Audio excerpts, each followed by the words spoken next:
Hi students. Chapter number 7 जहाँ चाह वहाँ राह। इसे लिखने वाली लेखिका है अनुराधा मोहिनी जी।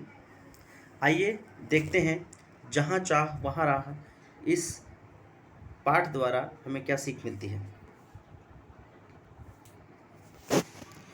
लेखक के विषय में परिचय देखेंगे। पहले जहाँ चाह वहाँ राह, अनुराधा मोहिनी जी इनकी लेखिका हैं। जन्म है 21 सितंबर 1961, नागपुर महाराष्ट्र में हुआ। परिचय। अनुवाद के क्षेत्र में अनुराधा मोहिनी जी ने अमूल्य योगदान दिया तथा अपने विविध पारंपरिक कोशों यानी शब्दार्थों की निर्मिति में सहभाग, वैचारिक एवं ललित पुस्तकों का संपादन भी किया। प्रस्तुत कहानी में लेखिका ने संकल्प शक्ति मीन्स आपके विल पावर और उसके समुचित क्रियान्वयन से असंभव काम को संभव करने की प्रेरणा दी है। तो चलिए विद्यार्थियों, यहाँ से पाठ स्टार्ट होता है। सभी बच्चे ध्यान से देखेंगे और जो व्यूअर नए हैं चैनल को सब्सक्राइब करना ना भूलें और नए नोटिफिकेशन और नए चैप्टर्स के व्यूज़ के लिए प्लीज़ बेल आइकन दबा दें और उसे ऑल पर कर दें, जिससे आप हमेशा मेरे नए वीडियोस को समय समय पर प्राप्त करते रहेंगे। जहाँ चाह वहाँ रहा। येसंबा गांव की पाठशाला की घंटी बजी। धुआंधार बरसात हो रही थी। वर्षा के कारण प्रार्थना मैदान पर न होकर कक्षा में संपन्न हुई। उपस्थिति लेते हुए गुरुजी ने देखा कि आज कक्षा में बहुत कम विद्यार्थी हैं। आज अपने इतने विद्यार्थियों की अनुपस्थिति रहने का कारण क्या है? उन्होंने विद्यार्थियों से पूछा। वही नाला गुरुजी, सबने एक साथ उत्तर दिया। येसंबा गांव के बीचों बीच एक बहता नाला था। गांव की बस्ती नाले के एक तरफ थी, पाठशाला और खेत दूसरी तरफ थे। येसंबा के बरसात के दिनों में नाले में कई बार 4 से 5 फीट तक पानी भर जाता था। बड़े बुजुर्ग तो किसी तरह अपने गाय बैलों के साथ नाला पार करते खेतों में चले जाते, किंतु पाठशाला आने के लिए नाला लांघना विद्यार्थियों के लिए असंभव था, संभव नहीं था। जब जब जोरों की बारिश होती उस दिन कक्षा में विद्यार्थियों की उपस्थिति पर बड़ा असर पड़ता। अनेक बार विद्यार्थी पूरे सप्ताह पाठशाला नहीं जा पाते। इसके चलते गांव में बरसात, नाले में भरा पानी, पाठशाला से छुट्टी, येशंबा की यही कहानी होकर रह गई थी। यह गीत गांव में प्रचलित हो गया था। कौन सा गीत? गांव में बरसात, नाले में भरा पानी, पाठशाला से छुट्टी, यही येसंबा की कहानी। इस तरह यह गीत पूरे गांव में प्रचलित हो गया था। पाठशाला में अनुपस्थिति का विद्यार्थियों की पढ़ाई पर बहुत बुरा प्रभाव पड़ रहा था। अच्छी श्रेणी लाने वाले विद्यार्थी भी वार्षिक परीक्षा में पीछे रह जाते। सब परेशान थे, पर क्या करते? मार्ग असंभव था। असंभव में मूल संभव शब्द संभव होता है। यही संभावना एक दिन एकाएक काम कर गई। हुआ यह कि उस दिन भारी वर्षा के कारण येसंबा के अधिकांश विद्यार्थी पाठशाला नहीं जा पाए थे। सो दोपहर बाद बरसात थोड़ी रुकने पर चौपाल में बरगद के पेड़ के नीचे चबूतरे पर बैठे वे आपस में बातचीत कर रहे थे। तभी तुषार ने कहा, अरे इस बरगद के पेड़ के नीचे भूत है, यहाँ क्यों बैठे हो? तुम भूत वूत सब मेरी कोरी कल्पना है और बकवास है। क्या हम में से किसी ने कभी भूत देखा है? सब केवल मनगढ़ंत बातें हैं, मीन्स मन से बनाई हुई बातें हैं। जूही ने कहकर बातचीत आगे बढ़ाई। आज एक और अनुपस्थिति लग गई मेरी। अब तक 14 अनुपस्थितियां हो चुकी है इस बरसात में। उज्ज्वला ने परेशानी भरे स्वर से कहा। मेरी तो कुल उपस्थिति ही शायद 14 होगी, शुभम ने कहा। तो सब हंस पड़े। लेकिन क्या यह हम हर बरसात में ऐसे ही चर्चा करते रहेंगे और अपनी पढ़ाई का नुकसान होने देंगे? क्या हम ऐसे ही हाथ पर हाथ धरे बैठे रहेंगे? आशीष ने गंभीर स्वर में पूछा। हम कर भी क्या सकते हैं, हम तो बच्चे हैं, तुषार ने कहा। सच कहा तुषार तूने। हम बच्चे कर भी क्या सकते हैं, हम बच्चे कर भी क्या सकते हैं। इस वाक्य को गीत की तरह गाने लगे। हम कर भी क्या सकते हैं, हम कर भी क्या सकते हैं। एक साथ तालियां बजाकर वहां बैठे बच्चे जोर जोर से हंसने लगे। तभी हंसो मत, कोई कुछ कर सकता है तो वह हम ही हैं। आत्मविश्वास भरा यह स्वर दामिनी का था। हर समस्या का निदान संभव है।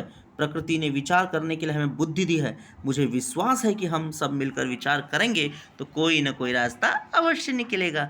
कोशिश करने वालों की कभी हार नहीं होती। दामिनी की बातों ने बातचीत का माहौल बदल दिया। हर कोई गंभीर होकर समस्या के हल के बारे में सोचने लगा। हल मिल गया। हम बरसात में भी पाठशाला जा सकते हैं। आशीष की आंखों में चमक और स्वर में उत्साह था। कैसे? सबने एक साथ पूछा। हम नाले पर पुल बनाएंगे। पुल? मित्रों, के स्वर में आश्चर्य को भांपकर आशीष ने आत्मविश्वास पूर्वक उत्तर देते हुए कहा, हाँ पुल। विज्ञान की पुस्तक में क्या हमने सबने पुल की जानकारी पढ़ी है? जब कभी शहर गए हैं तो बड़े बड़े पुल देखे भी हैं। अंतर्जाल से हम जानकारी भी प्राप्त कर सकते हैं, यानी इंटरनेट के द्वारा। गांव का नाला बहुत ज़्यादा चौड़ा नहीं है, हमें लगभग 10 फीट का पुल बनाना होगा। पुल बनाने का विचार जंगल की आग की तरह यसंबा गांव में फैल गया। हर व्यक्ति इस विचार और विद्यार्थियों के हौसलों की प्रशंसा कर रहा था। विद्यार्थियों ने छोटे छोटे समूह बनाकर प्रकल्प की बारीकियों पर काम करना शुरू कर दिया। सामग्री की सूची बनाई गई। सामग्री खरीदने के लिए 20-20 रुपये एकत्रित करना आरंभ किया गया। अब तक पाठशाला के शिक्षक और गांव के सभी लोग सहायता के लिए आ चुके थे। देखते देखते सामग्री के लिए आवश्यक राशि जमा हो चुकी थी।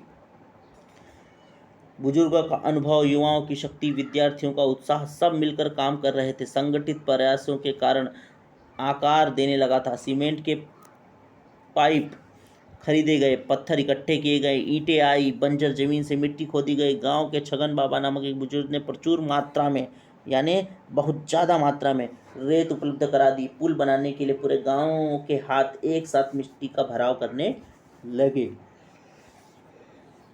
हर दिन स्वप्न पूर्ति की ओर एक एक कदम बढ़ने लगा था गांव का। अब क्या था, अंततः आनंद की सुबह आ गई। वर्षों की कठिनाई दूर हो गई। केवल 15 दिनों ने ग्रामीण लोगों ने और विद्यार्थियों के सामूहिक श्रमदान से पुल बनकर तैयार हो चुका था। पूरे गांव के लिए एक अद्भुत उपलब्धि है। सभी ने एकता, संगठन और श्रमदान का महत्व भी समझ रखा था। बरसात में इस बार भी नाले में पानी भरा था, पर विद्यार्थी हंसते खेलते पुल से पाठशाला की ओर जा रहे थे। पुल भी विद्यार्थियों के हौसलों को दाद देता मनोमन ही कह रहा था, जहाँ चाह वहाँ राह। जूही ने अपने भाई की सहायता से पुल का उद्घाटन का वृत्तांत बनाया और संगणक की सहायता से शिक्षा निर्मिति के सामने प्रस्तुत किया। चलिए प्रश्नोत्तर की तरफ बढ़ते हैं विद्यार्थियों। नए शब्द, लांघना यानी पार करना, असर परिणाम, बकवास यानी व्यर्थ की बातें, निदान यानी समाधान, माहौल वातावरण, हल निराकरण, भांपना अंदाज लगाना, हौसला हिम्मत, राशि धन, प्रचुर अधिक। कहावत है, जहाँ चाह वहाँ राह। इसका अर्थ होता है इच्छा होने पर मार्ग मिल जाता ही है। कुछ रोग दिए गए हैं, उनके टीकाकरण देखेंगे। तपेदिक टीबी के लिए हम बीसीजी का टीका लगाते हैं। डिप्थीरिया हो जाने पर रोग डीटीपी या डीपीटी का टीका लगाते हैं। खसरा जैसी बीमारी होने पर एमएमआर नामक टीका लगाते हैं। और रोटा वायरस नामक बीमारी होने पर रोटा वायरस वैक्सीन लगाते हैं। तो इसे सारे बच्चे ध्यान देंगे और जो पेरेंट्स भी ध्यान दें। टाइफाइड मोतीजरा जिसे कहते हैं उसका वैक्सीन है टाइफाइड वैक्सीन। रूबेला का वैक्सीन है रूबेला वैक्सीन। और हेपेटाइटिस ए, यह एक जो बीमारी है इसका टीका है हेपेटाइटिस ए वैक्सीन। और टिटनेस, ये इंजेक्शन टिटनेस का होता है। आगे अंतिम प्रश्न देखते हैं, किसने किससे कहा। आज इतने विद्यार्थियों के अनुपस्थित रहने का कारण क्या है? गुरुजी ने विद्यार्थियों से कहा, जब कभी शहर गए हैं बड़े बड़े पुल देखे भी हैं। आशीष ने अपने मित्रों से कहा। तो I hope students you liked it. Please if you liked so press like button, and subscriber please subscribe the channel and press bell icon and keep it on all to receive my update new videos and their notification. Thank you.